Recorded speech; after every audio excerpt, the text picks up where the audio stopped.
जब महाभारत का युद्ध हुआ था कुरुक्षेत्र के मैदान में, तो कृष्ण ने प्रतिज्ञा की कि मैं अस्त्र शस्त्र नहीं उठाऊंगा। दूसरी ओर भीष्म ने प्रतिज्ञा की मैं कृष्ण से अस्त्र शस्त्र उठवाकर मानूंगा। बस यहीं से ही कविता प्रारंभ होती है। हाथ खोलकर बैठिएगा। मैंने 10-20 बार सुनाया इस कविता को, लेकिन यदि आप साथ रहे तो आज ऐसी सुनाऊंगा जैसा जीवन में आज तक नहीं सुनाया है। ये नमन जी का यज्ञ है, संस्कृति का यज्ञ है, देश के गौरव गान का यज्ञ है, तो मैं उसमें पढ़ता हूँ। स्वागत। बस निवेदन कर रहा हूँ, मोबाइल में मत बनाइएगा। मोबाइल तो यूट्यूब पर मिल जाएगी। अभी तो वर्तमान को हम बहुत मन से जी लें। मैं निवेदित कर रहा हूँ। इस गद्दी के चक्कर ने भारत की हालत गारत की। थोड़ा ऐसा करो और पीछे, हल्का सा पीछे कर दो। बहुत अच्छा साउंड सिस्टम है, पर मेरा अपना एक वो टेम्परामेंट है। इस गद्दी के चक्कर ने, बिल्कुल थैंक यू, बस यहीं रखिएगा। इस गद्दी के चक्कर ने भारत की हालत गारत की, और इसी चक्कर में होती दुर्गति मेरे भारत की। कई बार मैं पंक्ति पढ़ता हूं बाबूजी, तो लोग सोचते हैं वर्तमान राजनीति के लिए कह रहा हूं। वर्तमान राजनीति नहीं, जिम्मेदार लोग बैठे। हमारा 2000 वर्ष का इतिहास बताता है, जब जब सोने की चिड़िया ने अपने पंख खोले, तब तब कभी शक आए, हूण आए, चंगेज आए, फिरंगी आए, मुगल आए, पुर्तगाली आए। किस किस ने सोने की चिड़िया के पंख नोचने की कोशिशें नहीं की।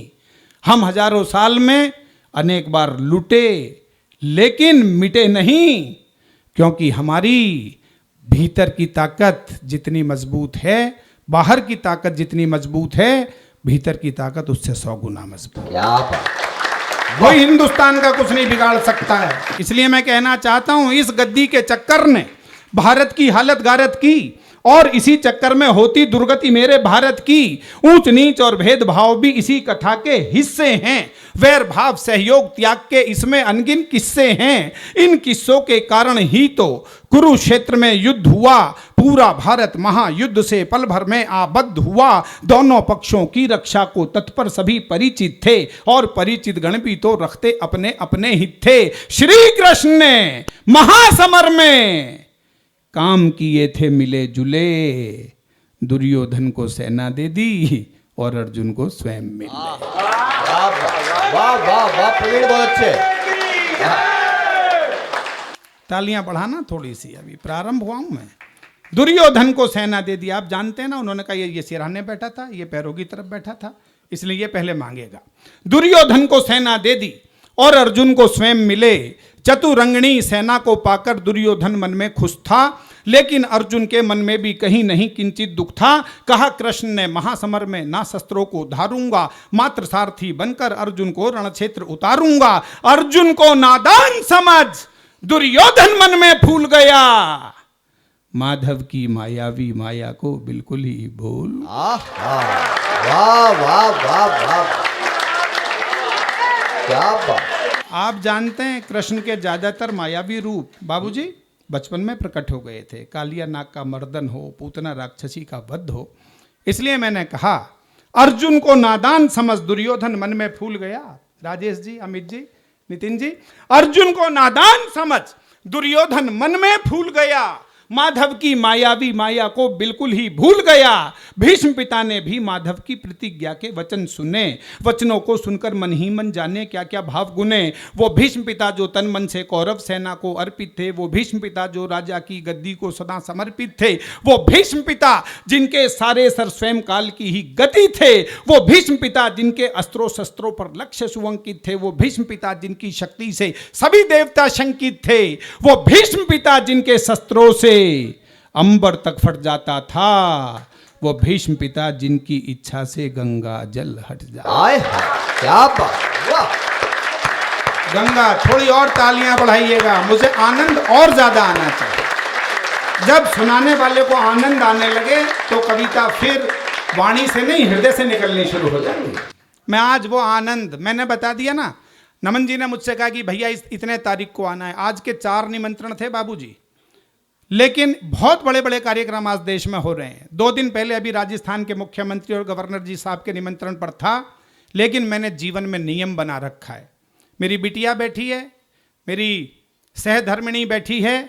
यदि मैंने किसी को हाँ कर दिया, चाहे मोहब्बत में कर दिया, चाहे धन पर कर दिया, फिर धीरूभाई अंबानी के पिताजी भी आ जाएं, वो मुझे नहीं डिगा सकते, मेरे कमिटमेंट को नहीं।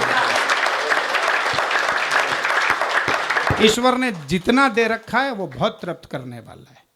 इसलिए मैं कहना चाहता हूं, अर्जुन को नादान समझ दुर्योधन मन में फूल गया, माधव की मायावी माया को बिल्कुल ही भूल गया। भीष्म पिता ने भी माधव की प्रतिज्ञा के वचन सुने, वचनों को सुनकर मन ही मन जाने क्या क्या भाव गुने। वो भीष्म पिता जो तन मन से कौरव सेना को अर्पित थे, वो भीष्म पिता जो राजा की गद्दी को सदा समर्पित थे, वो भीष्म पिता जो दुर्योधन की सेना के सेनापति थे, वो भीष्म पिता जिनके सारे सर स्वयं काल की ही गति थे, वो भीष्म पिता जिनके अस्त्रों शस्त्रों पर लक्ष्य सुअंकित थे, वो भीष्म पिता जिनकी शक्ति से सभी देवता शंकित थे, वो भीष्म पिता जिनके शस्त्रों से अंबर तक फट जाता था, वो भीष्म पिता जिनकी इच्छा से गंगा जल हट जाता था।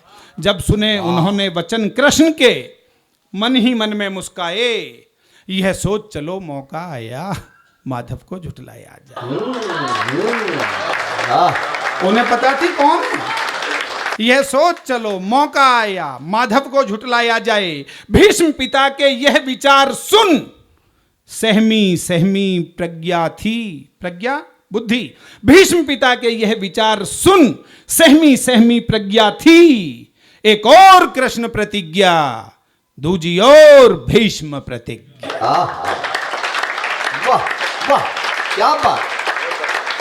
दादा की प्रतिज्ञा सुन अर्जुन मन ही मन विचलित था, क्योंकि उनकी सभी शक्तियों से वह पूरा परिचित था। वह जान चुका था भीष्म पिता ने जैसे जो भी ठान लिया, क्रूर काल ने भी उनकी इच्छा को वैसे मान लिया। प्रतिज्ञा पूरी करने को वह कुछ भी कर डालेंगे, कुरुक्षेत्र की इस भूमि को लाशों से भर डालेंगे। मुझ बालक को भी लगता है अब उनसे लड़ना होगा, संभव है कि मृत्यु के चरणों में भी चढ़ना होगा।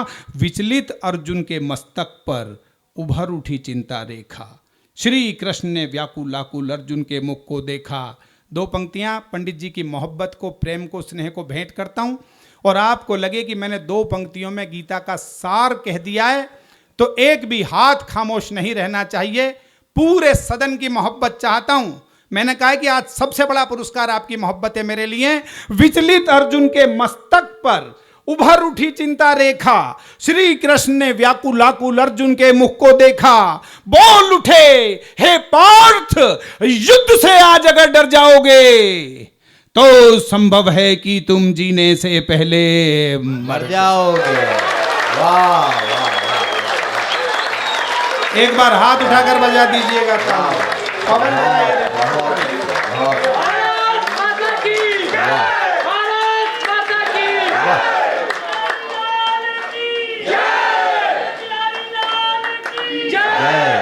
बोल उठे हे पार्थ, युद्ध से आज अगर डर जाओगे तो संभव है कि तुम जीने से पहले मर जाओगे।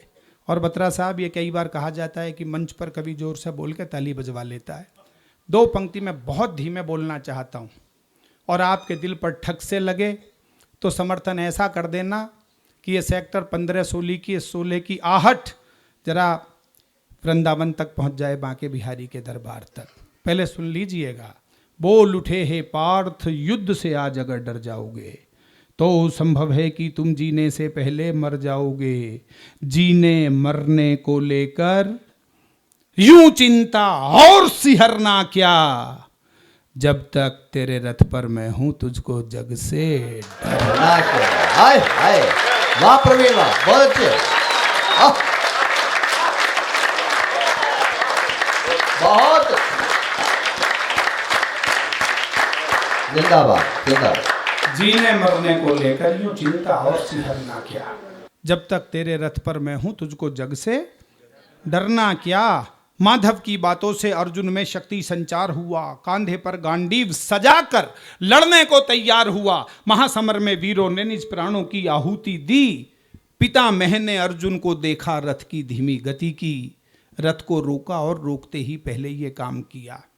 मैंने 15 दिन तक सोचा क्या हुआ होगा कुरुक्षेत्र के मैदान में जब तीनों लोग आमने सामने आए होंगे। तब माँ सरस्वती ने एक पंक्ति मेरी झोली में डाली। मैं आदरणीय बाबूजी को भेंट करता हूँ, जो कविता के बड़े बड़े पारखी हैं, बड़े बड़े, मैं कहता हूँ कि बड़े बड़े उसमें देख लेते हैं कि कहाँ कविता का तत्व आया है।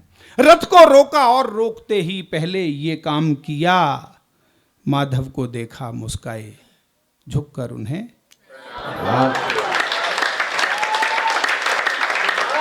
क्या बात। भीष्म ने रथ तो अर्जुन को देखकर रोका, लेकिन पंक्ति का भाव समझिए। कविता इशारे की भाषा है। बोले अब इससे इसको क्या देखना है, अर्जुन को क्या, ये कौन है, ये माधव को देखना है। रथ को रोका और देख रहा भी किस नजर से, रथ को रोका और रोकते ही पहले ये काम किया। अर्जुन को नहीं, माधव को देखा, मुस्काए, झुककर उन्हें प्रणाम किया, अर्जुन को आशीष दिए, छलकी आंखों को मींच लिया और अगले ही क्षण तुणीर से भी बाणों को खींच लिया। चढ़ा धनुष पर बाण उन्होंने खींचा जब प्रत्यंचा को, बिजली कड़की, सैनिक बोले डर करके भागो भागो। शस्त्रों की वर्षा से अंबर आतुर था फट जाने को, रत्नाकर में उठी हिलोरे नील गगन छुआने को। शैल शिखर तक ध्वनि तरंगों से टकराकर गिरते थे, लगता था कि कुरुक्षेत्र पर काले बादल घिरते थे। पितामह के बाणों से पूरा भूमंडल डोल उठा, प्रत्येक वीर ही महासमर में हर हर बम बम बोल।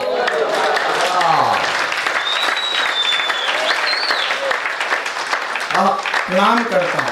कैसे लोग जुटाए मोहन साहब, कैसा युद्ध हुआ कुरुक्षेत्र के मैदान में, मैं बहुत अभिभूत हूं। अद्भुत पंक्तियां आ रही है। मेरी बिटिया यहां बैठी है और मेरे घर की कहानी यह है कि इसकी माँ तो घर में लड्डू गोपाल को जब तक भोग नहीं लगा लेती है तब तक घर में शुरू नहीं करती घर का काम। और ये बिटिया ने, इसने MBBS कर लिया है, MD की तैयारी कर रही है। इसने अपने हॉस्टल में भी लड्डू गोपाल बिठा। मैं कहता हूं इसकी जरूरत है, इसकी जरूरत है। इसलिए कहना चाहता हूं, कैसा युद्ध हुआ कुरुक्षेत्र के मैदान में। यदि आपको लगे कि सेकंड के 100वें हिस्से के लिए इस B1 के इस सेंटर में युद्ध जैसी ध्वनि लगे तो पूरे सदन की मोहब्बत मुझ तक पहुंचे, आशीर्वाद पहुंचे। तलवारों के टकराने से ध्वनि गूंजती थी टन टन, बाण हवा के सीने पर दस्तक देते थे सनन सनन, सनन सनन से और भयानक हो उठती थी मंद पवन। कवच और कुंडल वीरों के बज उठते थे खनन खनन, मस्तक पर अंकुश टकराने से गज करते थे गर्जन। घायल घोड़ों की चीखें भी गूंज रही थी हिनन हिनन, भाले चलते ऐसे जैसे बिजली चलती कड़क कड़क। काट रहे थे वीर समर में सिर को धड़ से भड़क भड़क, घनन घनन घनघोर घटा गिरती जाती थी छन छन में। बाण कमान कृपाण गदा से रक्त बहा था कण कण में, उद्दंड चंडनी चंडी मां के चरणों में नरमुंड चढ़े। बजा रहे थे घनन घनन यमराज नगाड़े खड़े। एक बार हाथ उठाकर तालियां बजाइएगा। यदि ये हमारी लाडली बिटिया है, भाई को गले में भी पहनाया जा सकता। बजा रहे थे घनन घनन यमराज नगाड़े खड़े खड़े, उस भीषण रण से ज्वाला की बढ़ती जाती थी भड़कन। पितामह के लोहित लोचन देख बढ़ी दिल की धड़कन, महासमर में दादा ने काटे थे अनगिन मस्तक धड़। दृश्य देखकर आसमान में, बत्रा जी पंक्ति देखिएगा, दृश्य देखकर आसमान में बादल रोए गरड़ गरड़, चीखें गूंजी थी धरती पर, चीख चीख में क्रंदन था। लगता था उस रोज धरा पर मृत्यु का अभिनंदन। वाह, लगता था। मेरे गुरुजी ने कहा कि मृत्यु का अभिनंदन नहीं सुना मैंने कहीं, कुंवर जी ने कहा लगता था उस रोज धरा पर मृत्यु का अभिनंदन था। महासमर में महारथीगण कटकर जब जब मरते थे, ऐसा लगता था प्रलयंकर वहां तांडव करते थे। रक्त पिपासु काली मैया खप्पर भरती जाती थी, पितामह से पूरी पांडव सेना डरती जाती थी। उनके आगे जो भी आया वध उसका तत्काल हुआ, उसी वीर की शोणित धारा से तलभू का लाल हुआ। इतना रक्त पिया धरती ने और नहीं पी पाती थी, बहे लहू की धारा अब नदियां बन बहती जाती थी। बर्बादी को देख, कविता का समापन और उत्कर्ष की तरफ लेकर चल रहा हूं। बर्बादी को देख पार्थ ने जब गांडीव उठाया तो उसके द्वारा उसने अपना पहला बाण चलाया तो पितामह के बाणों से टकरा करके वो टूट गया। अगले क्षण गांडीव मुष्टिका से अर्जुन की छूट गया। पितामह को जीते जी मनमानी ना करने दूंगा, चाहे कुछ भी हो, अर्जुन को ऐसे ना मरने दूंगा। क्रोधित होकर माधव ने रथ के पहिए को उठा लिया, उसे सुदर्शन चक्र बनाकर पितामह की ओर किया। माधव की वह मुद्रा मानो महाकाल से मिलती थी। उनकी इस मुद्रा से डरकर पूरी पृथ्वी हिलती थी। बहुत आशीर्वाद दीजिएगा। उनकी इस मुद्रा से डरकर पूरी पृथ्वी हिलती थी। उनको देखा, धनुष रखा और दादा मन में फूल गए। हाथ जोड़कर बोले, माधव क्या प्रतिज्ञा भूल गए?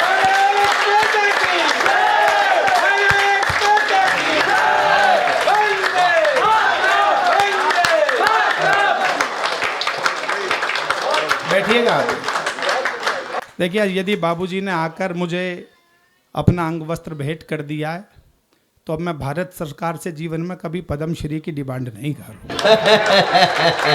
मैं कहूँगा इससे आगे का कुछ दे दो। वो तो मित्तल जी ने मुझे B1 में दे दिया था पुरस्कार।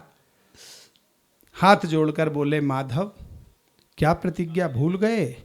पूरी सेना बोल उठी कि बोलो होकर के निर्भय।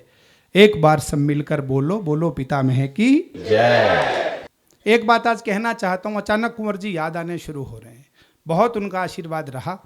मैंने मित्तल साहब एक बार उनसे कहा था, मैं बहुत 21 दिन इंग्लैंड में डॉक्टर कुंवर बेचन जी के साथ था, मैं नमन जी, एक कमरे में हम दोनों गुरु शिष्य रहते थे। तो मैंने कहा कि गुरु जी आदमी बड़ा कैसे हो सकता है? ये मंत्र बता रहा हूँ आपको, 10,000 रुपये में भी नहीं मिलेगा जो मैं आपको बता रहा हूँ। और इतने लोग बैठे हैं तो गुणा कर लेना प्रति व्यक्ति 10,000 से। उन्होंने कहा केवल एक ही सूत्र है, इसे जीवन में उतार लो, आपका किरदार बड़ा हो जाएगा, व्यक्तित्व बड़ा हो जाएगा। अपनी कथनी और करनी का अंतर खत्म कर दीजिए।